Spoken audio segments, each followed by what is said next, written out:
Celtic Myths and Legends by T.W. Rolleston, Chapter 6, Tales of the Ossianic Cycle, and the Fianna troop away, leaving her to her sorrow.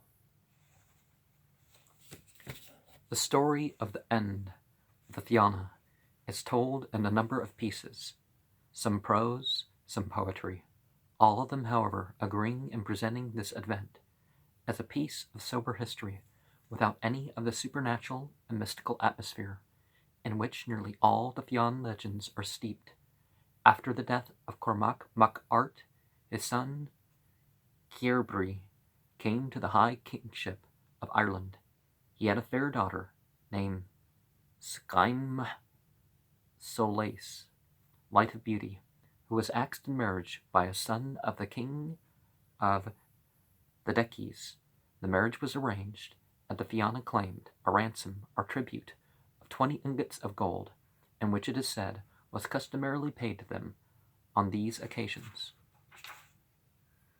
It would seem that the Fianna had now grown to be a distinct power within the state, and an oppressive one, exacting heavy tributes and burdensome privileges from kings and sub-kings all over Ireland.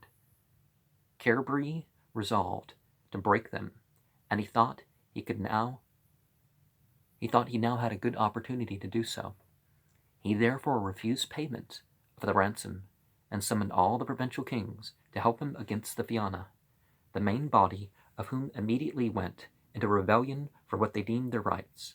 The old feud between Clan Bascna and Clan Morna now broke out afresh, the latter standing by the High King, while Clan Bascna, aided by the King of Munster and his forces, who alone took their side, marched against Cairbre. It were better for thee to avenge the man who was burned there.